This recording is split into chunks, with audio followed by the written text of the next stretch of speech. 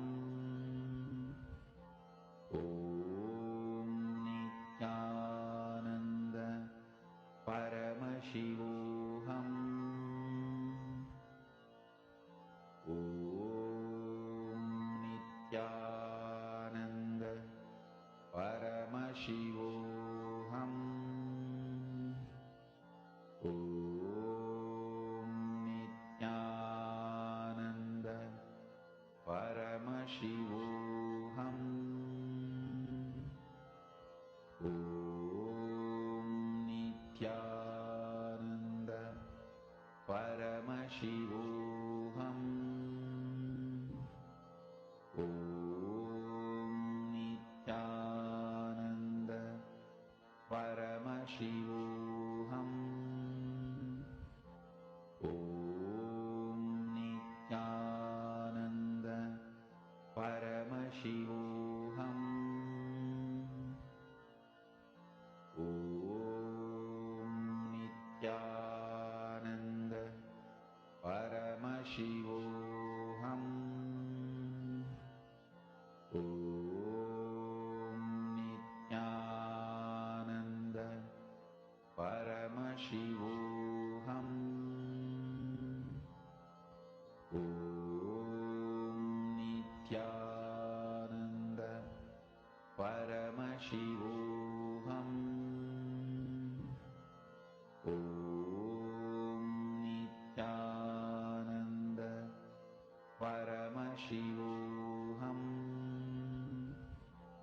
Om Nithyananda Paramashivoham.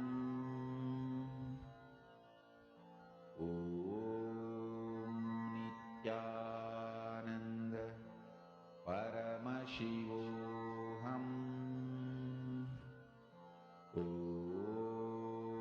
Nithyananda Paramashivoham.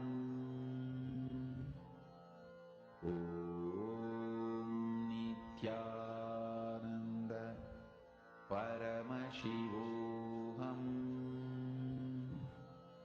Om Nithyananda Paramashivoham. Om Nithyananda Paramashivoham. Om Nithyananda Paramashivoham. Om Nithyananda Paramashivoham. Now, as all of us are manifesting this power, we're going to be entering into a very beautiful session. Swamiji blessed all of us to manifest the Ananta Kalyana Gunas of Paramashiva. In this session, let us understand what are those Ananta Kalyana Gunas and what are Ananta Kalyana Gunas in the first place. Let us now listen to the revelations.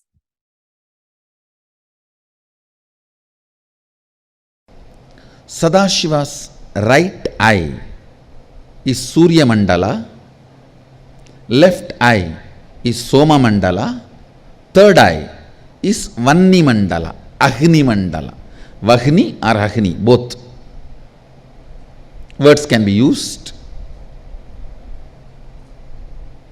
Usually we use the word Vanni Mandala. Listen, the right eye, Surya Mandala, is responsible for power, Swayam Prakasatva, logic,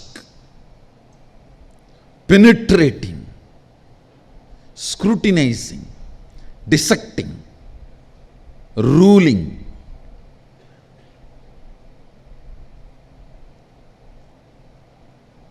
All the aggressive and active tendencies, the Ananta Kalyana Guna, the thousands and thousands of auspicious qualities Sadashiva radiates, in that all the aggressive active qualities radiates through the right eye, Surya Mandala, love, compassion, making it happen, keeping it together, far life, pro-life.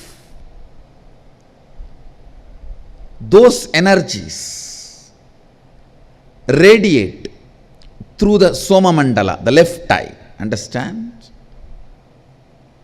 Romance, love, compassion, far life, keeping it together, making it happen, breaking all the obstacles.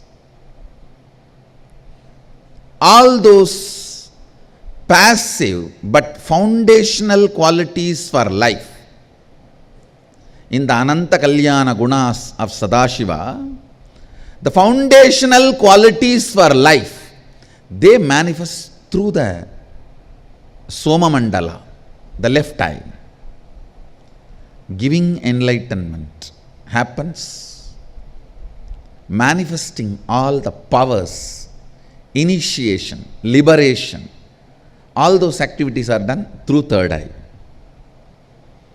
Kalabhairava and Veerabhadra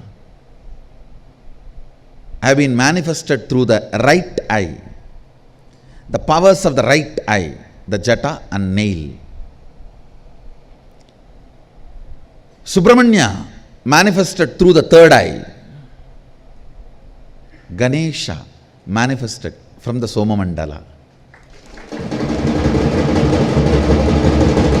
That is why he is remover of all the obstacles. He is always for life, pro-life. He always votes for life, pro-life.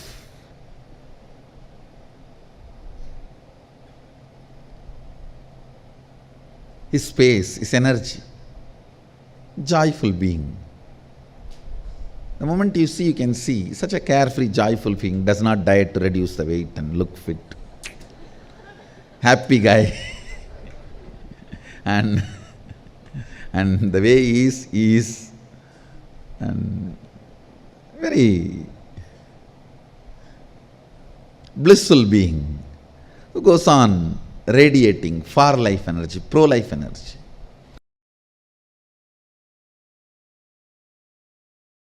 The other day was defining chastity. The achalatva, immovable component of consciousness. Consciousness has one quality of immovable, achalatva. That quality manifesting through your biomemory as naturally, understand, there are some qualities very comfortably, naturally you express. There are some cunning fellows, even after years, cannot learn integrity because they feel all the best things of their life is given because of their cunningness. The fools have not seen the best things life can give. See, it is like a baby steals 2-3 cars, small toy cars from his elder brother, from his cousin sister, and keeps all that, and he thinks, because of my stealing capacity, see what all I have. And the father, because of this fellow's stealing capacity, does not write any of his property in his will to the child. This fool will not know what he lost. He thinks, oh, these few things I collected is because of my cleverness of stealing. That's the best strategy. You see, because of this strategy, I have these cars. I secretly play around when nobody is there. See what I have. Fool. Out of your cunningness, what you got is not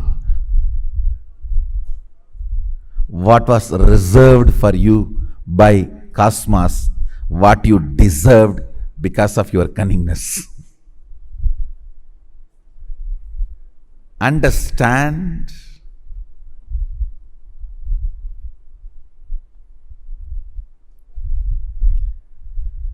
if your cognition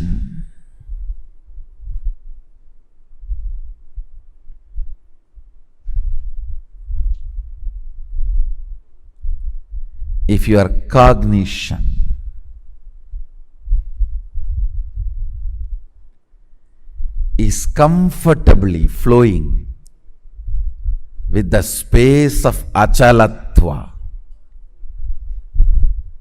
I call that as chastity. Achalatva, dimension of consciousness manifesting through body and mind, is chastity. It's not just for women, understand? For woman the chastity is different, for man the chastity is different. But both have chastity.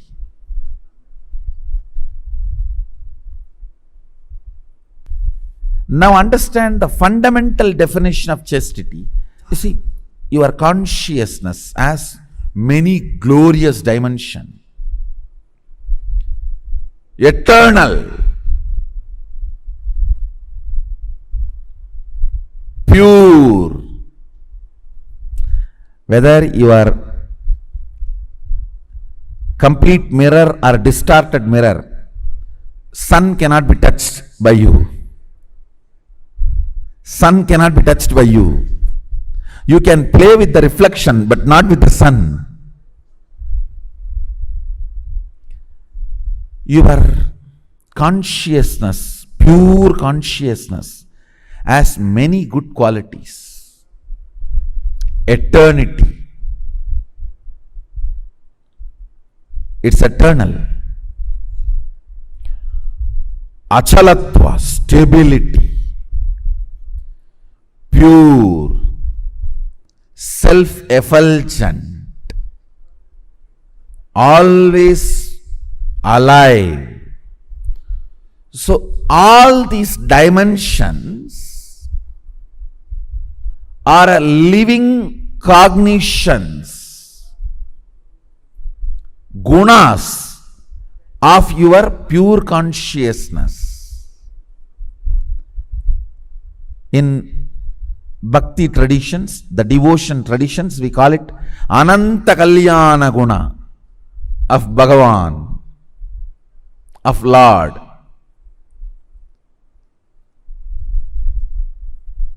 Ananta Kalyana Guna of Lord. This one Kalyana Guna, one auspicious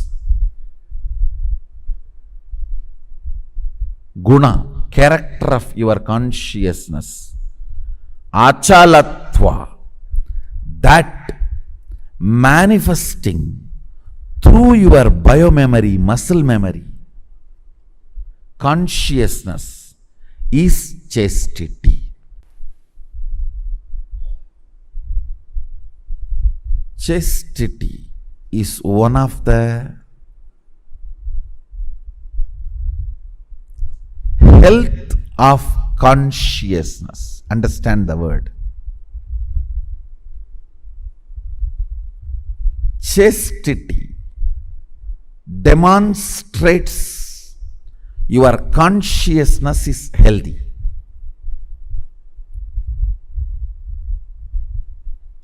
Like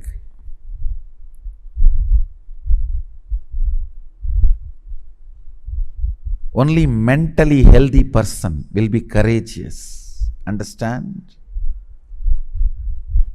Sometimes the stupid decisions you take out of cowardness also may be appreciated by others as a bold step. No, that is not courage. Courageousness is health of consciousness. Same way, chastity comes when your consciousness is healthy. Integrity comes when your consciousness is healthy. Understand? The cunning,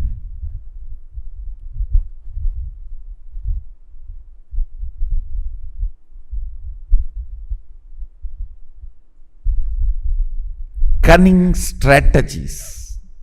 You may steal few toy cars and toy houses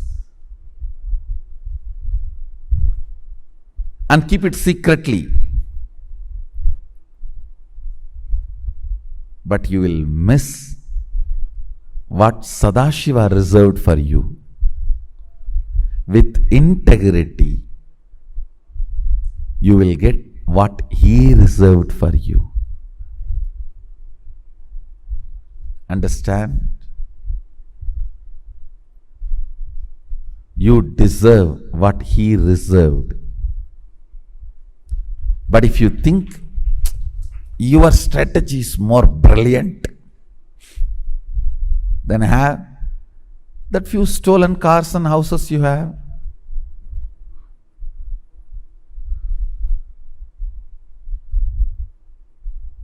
Believing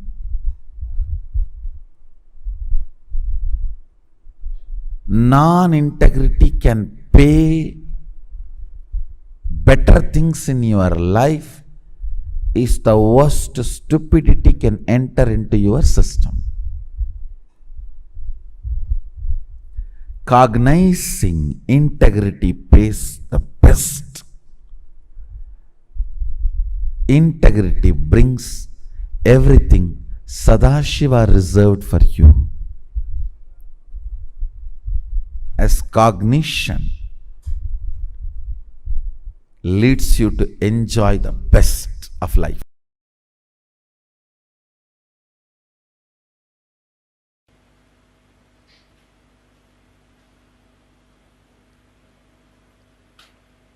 Mahadeva is uncomparable, unique energy and beyond ego, just a simple innocent being. Asudosha, above all, the eternal bliss, eternal fulfillment. Remember the 7 qualities of Mahadeva.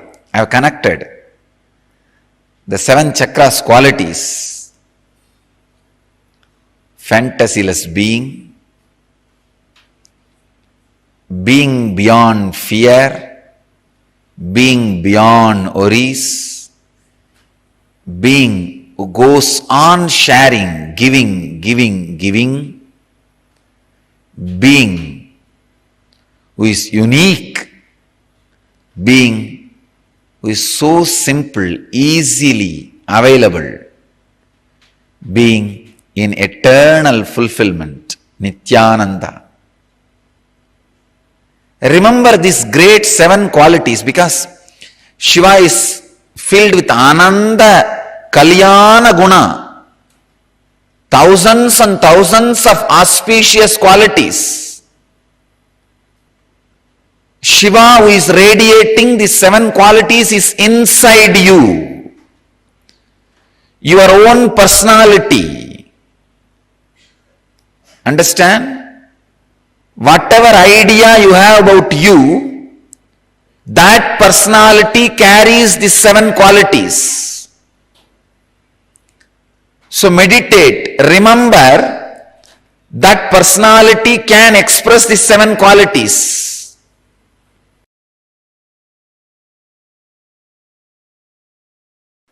Shiva is not just the totality of few auspicious qualities. So by meditating on it, you become that.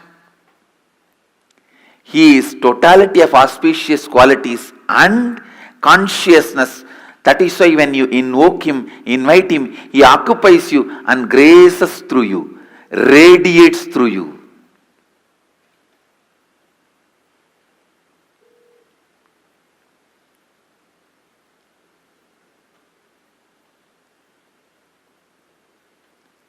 Not only he introduces himself to you, he introduces himself through you to everyone.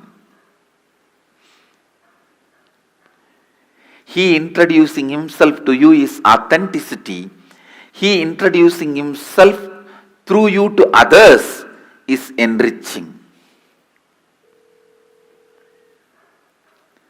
Mahadeva is the conscious intelligence.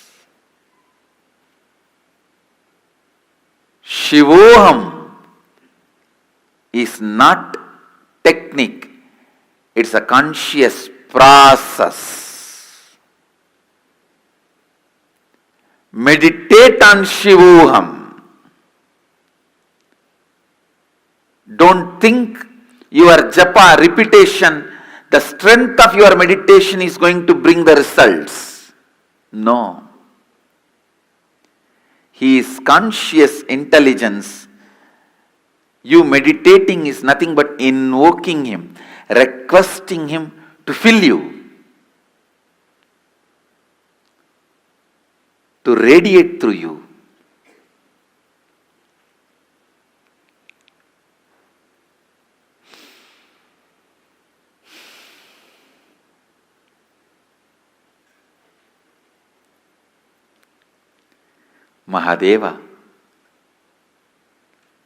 Mahadeva is pure consciousness. Mahadeva is embodiment of purity. Mahadeva is alive. I can't say, just because I chanted Shivoham for millions of times, I started experiencing Mahadeva. No. Just because He is consciousness, He accepted my request to walk into me. He started radiating Himself through me. Understand, He is consciousness is the good news I want all of you to know. He accepts your request even if it is made once. He is Bholenath. Simple guy. His presence is not heavy, demanding. No. He is not Vaikuntavasi. He needs the Lakshmi to press the feet and the Ananta Sesha for a bed and the milk ocean for His presence.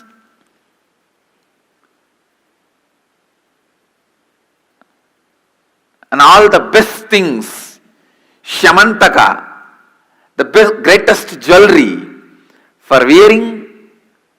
No, I am not disrespecting Vishnu. All I am trying to tell you is, Mahadeva is Bholenath. Even if you are already depressed like a cremation ground, you are almost there, your whole mind is dull, dead, depressed cremation ground, even then, He is happy to dance there. And all your thinking, feeling, everything is full of negativity like a ghost. Even then, He is ready to have you as His companion. Understand, He is too simple and His presence is not that heavy. His presence is powerful but not heavy. Heavy means demanding. Powerfulness is different. Heavy is different. Is Bholenath. His presence is never demanding. His presence is so powerful, but not demanding. Understand, invoke Him, request Him, pray to Him, ask Him, invite Him to your inner space. Mahadeva, whatever I know as Aham is a bunch of my root patterns, social conditionings, parental conditionings, layers and layers of patterns, samskaras, and the past life karmas. But this is not too big for you. You can burn all this, and this cannot be the reason why you are not happening through me. Can this stop you happening in me? I am completing this and surrendering at your feet. O Prabhu, happen in me. O Mahadeva, happen in whatever I feel as me. Let Aham become Shivoham. Let Aham become Shivoham. Invite him. Invoke him. Request him. Understand, he is conscious, alive, present.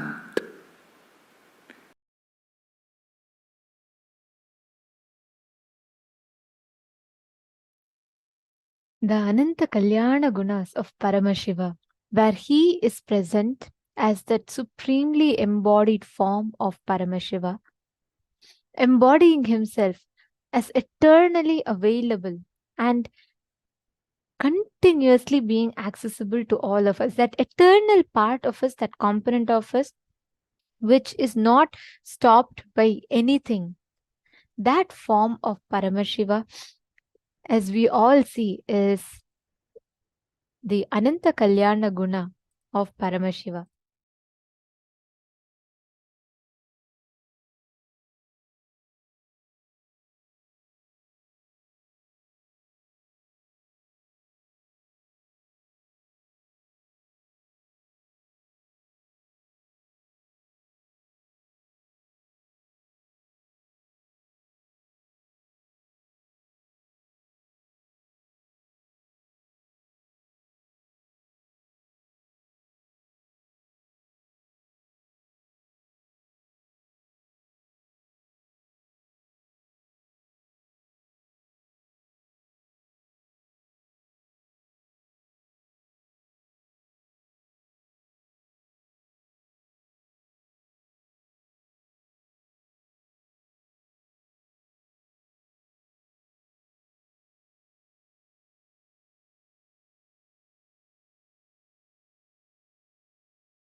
Paramashiva manifests as the eternal form, where he is continuously available again and again and again.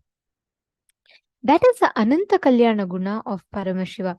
Swamiji says that the exact material that you are made up of, the exact material that Paramashiva is made up of, the universe is made up of, are all one and the same.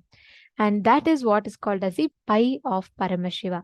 I request all of you to take a few minutes to please share with us and let us know what each of you understood as pi of Paramashiva. What did you understand as the essence, the principle of Paramashiva? Actually, you all should know. The moment you connect, you realize the exact same thing that the whole universe is functioning from. All of these fundamentally are connected through one thread to Paramashiva. That one thread, that one principal unit is the pi of Paramashiva. And that is what Swamiji so beautifully revealed to all of us right now in this session. When you connect to that component of Paramashiva, that I in us, the I in you, the I in him, all of this is the pi of Paramashiva. Akshaya Guna. Swamiji says the Akshaya Guna. Guna means the nature, character. And Akshaya means the eternal, like Akshaya Guna means the nature of something which does not get destroyed. The Akshaya Guna of Paramashiva which does not get destroyed. The Guna of Paramashiva which does not get destroyed. Nature of Paramashiva which does not get destroyed is Akshaya Guna. It is like the pi in mathematics. The pi in mathematics, the same way, the formula with which the whole universe runs, that is pi of Paramashiva.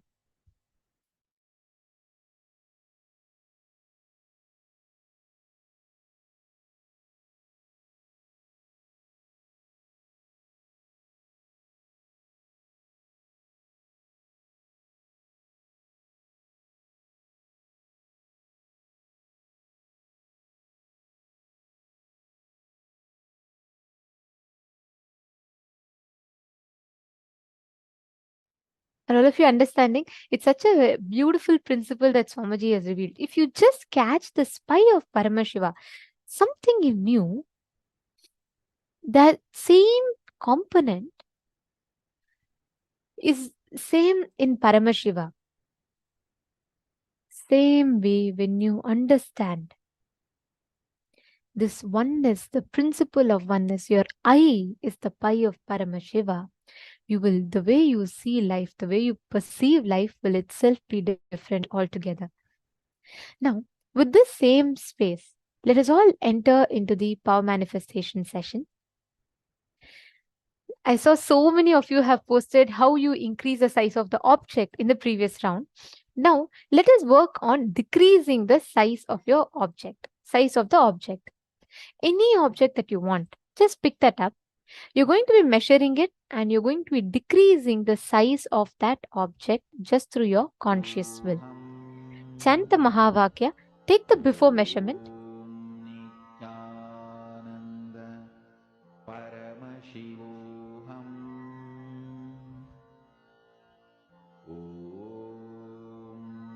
Nithyananda Paramashivoham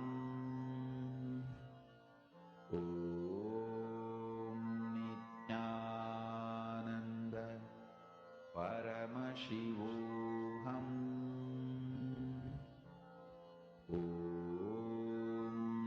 Nithyananda